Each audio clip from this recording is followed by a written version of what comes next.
Hey there, viewers and listeners. We are live. This is the Seven City Shop Talk Sports Show. This is your halftime show for the Virginia Tech Hokies against your University of Virginia Cavaliers. And of course, I'm your host, Big Law. And I got my other co-hosts here. We got Amy Hid in the house, our regular resident Hokie, and AB in the house. We may have Seawood and some others jump in, but this is the halftime show. And as I see it right now, I mean, we're down. UVA's down 20-3. And was really evident and keeps showing up to me is there's just a huge talent gap. Um, it's almost like, all right, we can blame the quarterback, we can blame the play calling, we can blame a few things, but to me, it's just they're bigger, they're faster, they're more aggressive. It's and a lot of it's attitude as well, but there's just a talent gap that just keeps showing up for me. Let me come to you, Amy. I know you're what you're watching, you're excited about it. Tell me how you feel about the first half so far. Well, this Pop Watson, the dude, he's got some attitude, but he's also got I love his confidence, but I Mm-hmm. think he might have a little bit too much confidence. He really should have been flagged for running like the second time he threw the touchdown running along UVA's sideline. And I saw Coach Pry talk to him about it. But um Tootin, you're not gonna stop him. I mean, there's been a couple plays he's run and he's been stopped, but once he gets going and he is a forward, he is a leaning forward runner. So, and your secondary, I don't know what those guys are doing. Are they sleeping? I don't. It's like they're not even It's playing in the terrible, right spots. terrible miscommunication. I thought it was supposed to be a cover two, but if it's a cover two, typically there's somebody in the flat in front of the safety that was supposed to be on the right hash. So I'm not sure, what in the world they're looking at. But let me come to you, AB. What are you seeing in the half right now? Well, I don't see a talent gap. I see a lack of aggression. I see a lack of drive. I'm seeing lackluster football, and everybody cried that they wanted Musket, and I'm telling you, his throws are way off. Like routine plays that Calandria would make, he's missing by a mile. It's not strong quarterback play, but this is what y'all wanted. Y'all wanted Musket. So hope everybody that's been ranting and raving about him is happy because we could have went in. It could be a completely different ball game right now. It could be 17 to 10, but no, his throws are so off. I think that AC needs to come back in because also with them, the way that they're blitzing and the way that they're running their defense, they're leaving wide open lanes that AC would have been gone. So he needs to come back in. We need to stop wasting our time on Musket and put AC back in. Let me come to you, Wood. What do you think so far? No, I mean, I think you could make that argument, but I think we started the game off with a fumble that we recovered and we let it go down by contact, which he clearly wasn't. So that started the avalanche, if you will. And then defense is not playing well, obviously, but of course you can't leave them on the field. You got to get some first downs. I with Amber, I don't know. I guess you go back to AC now. We need a spark, and we clearly don't have it. That last throw was terrible. Like she said, tight end was wide open for a touchdown, and he made a terrible pass. So I'm with her. I mean, I'm the man that called for him, and it's clearly not working. So what do you do at this point? I'm not Hey, sure. Kevin Elliott, who was the player that was talking to the reporter that's on crutches? Who is that? Antonio Claire, he's one No, of the Clary. Oh, one of our top guys. Safety, Lead, him and leading, Jonas. he leads us in tackle. so the defense. Yeah, Correct. You don't safety. tackle on offense. Well, I know that. I'm just saying you're missing players on defense. I mean, it looked like you were missing two players in the backfield. I mean, On that long touchdown. yeah. Yeah. It looked like they were missing. Though there's a guy. I thought there was supposed to be somebody in the flat which looks like the guy was covering the flat and the hash. If you look at that, the guy that was supposed to be on the right hash when the the guy threw over the hash, and I was just sitting there like, wait a minute, is he supposed to be in the flat or is he supposed to be on the right side of that hash? And he just wasn't there at all. But whatever, I just think felt both like, of them thought they had the deep thirds on that side. They didn't know which one had the deep thirds, and neither one of them did. well, I don't even know what the word they're looking at. Somebody wasn't in the flats, then either Jonas was supposed to be back there or Thomas was supposed to be back there, but they were both pretty much standing there with their just looking at each other like, where's the mistake? Some of the folks in the chat are fired up as well. Kevin Elliott saying, fire both of them mofos, leave them in Blacksburg. Rob Gray saying, why do we waste our time on Musket? Gray saying, Calandria is going to transfer now. Steve Simon says, just sad.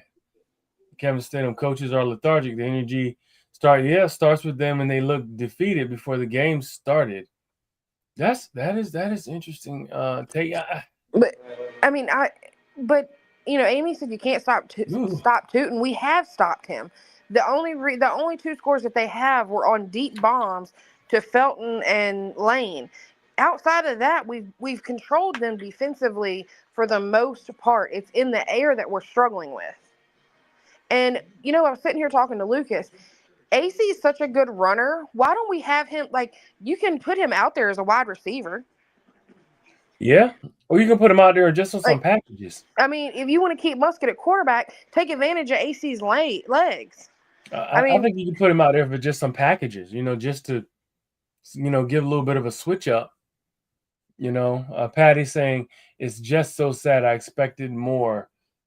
Just seem flat. Yeah, they do seem flat. I'm looking at it and I feel like,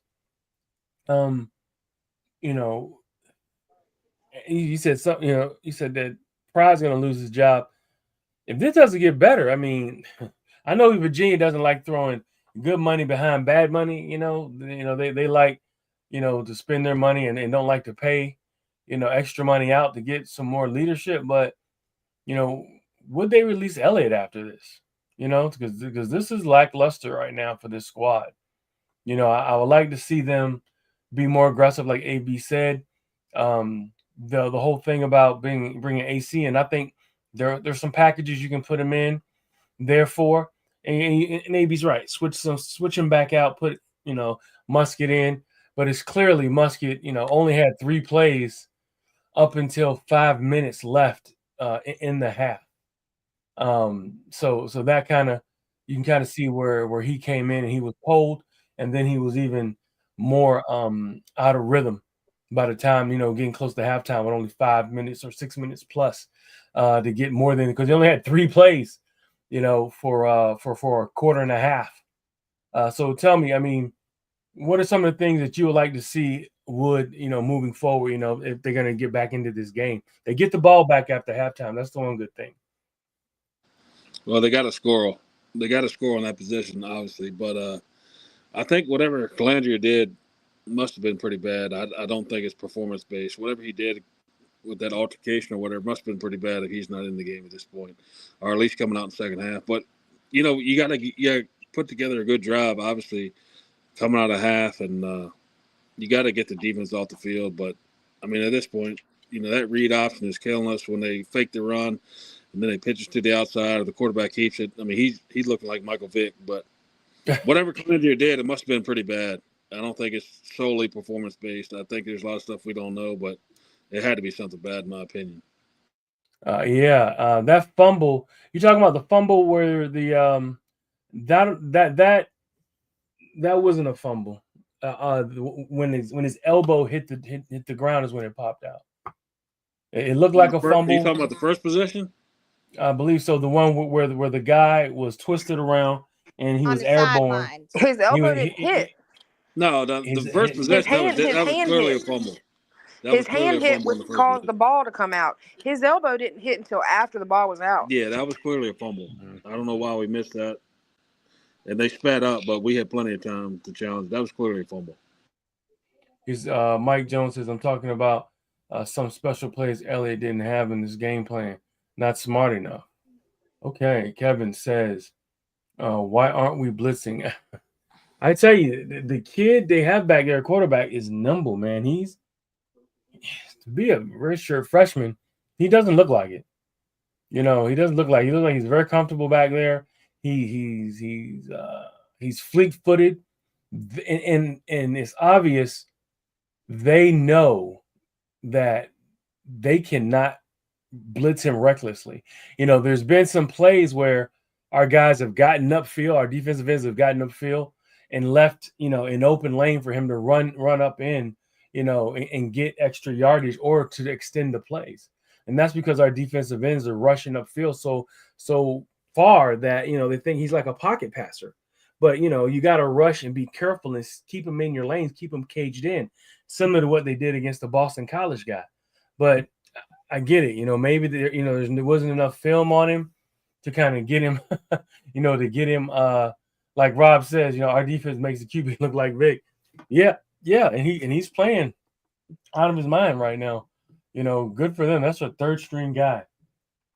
It's almost like, man, if they don't get it now, when in the world hell are they gonna get anything? Let me come to you, Amy. What are you expecting in this second half? More of the same. If they don't do something, if y'all don't do something with them DBs in that backfield, I mean in the secondary, he's going to continue to throw the damn ball, and he's going to continue to run. Yeah, he says we're Right, making but him look like a Heisman guess. But at the same time, this is where his cockiness and that we all love that when players are confident back there.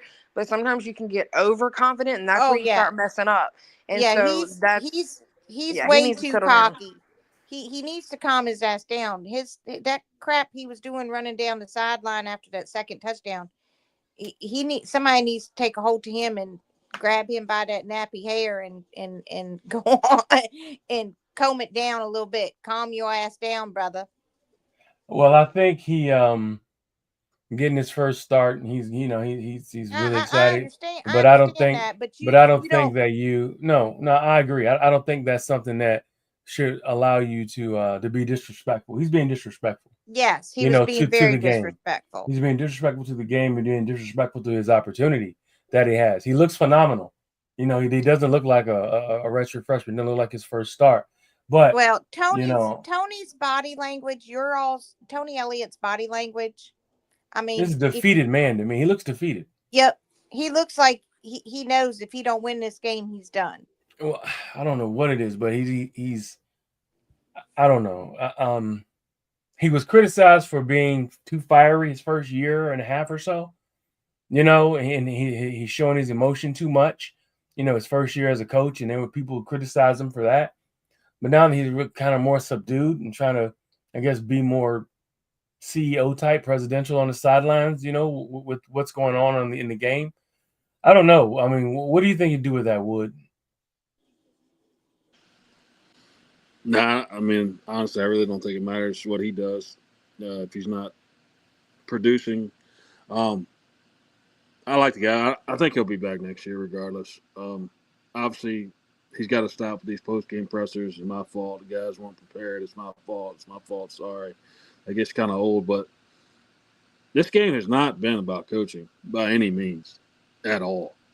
Missing tackles, guys are wide open. We're throwing interceptions. Guys are wide open for touchdowns. We're throwing the ball over their head excuse me, like Amber said. I mean, that was a touchdown there. Yeah. The only thing I can say is that first drive that we should have had the ball. That's coaching. But other than that, the defense not playing well. Like I said earlier, our offensive line is clearly not playing well. So at this point, I'm with AB. Go back to Calandria and see what we can do. So let me come to you, who AB. is the bad defense on, Chad? If it ain't on coaching, who is the bad defense on? I mean, somebody got to coach it's him. on the secondary. People running wide open. Hell, I can make those. But somebody's got to coach them and tell them to do something. Yeah, but this ain't their first game. So I mean, honestly, they like what more coaching do you need? You're experienced. You know, you've been playing against teams all year, teams that are better than Tech. We're talking Pitt and Notre Dame, and we didn't have this bad of a problem against them. Coach Rudd had them in a cover two twice, and they long plays. Long plays don't happen in cover two if communication is right. So Right. I'm not That's blaming right. Coach. That's right. They're in a cover two, and you know, what was that cover Your two safeties safeties don't talk back? to each other, and they're wide open twice. That's not coaching. Right. Right. That's just blown coverage. You know, Peggy saying crazy contract. Kevin's saying the offensive play has been shit. Rob saying LA isn't gone. We owe 24 million. Right. Right. We have produced zero pressures on the quarterback. Yeah. When they did try the kid sidestep, I think I've seen it twice where the kid sidestepped and ran up the field for a first down. He's done that about 2 or 3 times this game. So yeah, it says Virginia ain't that damn good. Well, yeah, like I said, I see it definitely. Even though we're talking about coaches, may not be the issue, or maybe the issue, blown coverage. I definitely I see a talent difference. I don't know, you guys may not see it like I do, but I just see there's a huge talent gap. Just the speed of the play, that they have, especially on defense. The speed that they play with on defense.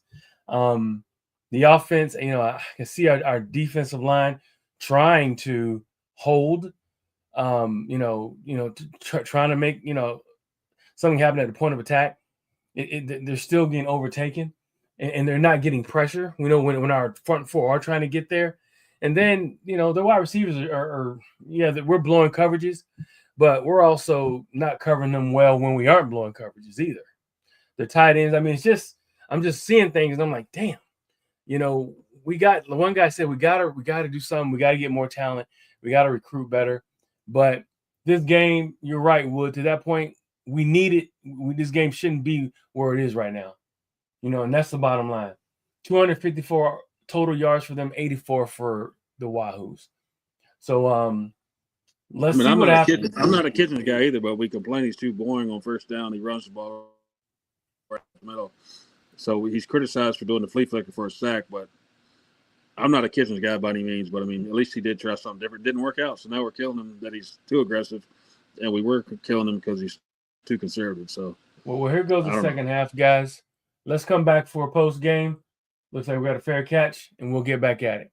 I like that they put Tyree in the backfield as well. So that's a wrinkle, because he's a running back by trade naturally. But let's get back at it. AB, Amy, and Chad. Let's get back at it at post game, and let's see how it goes. All right, guys.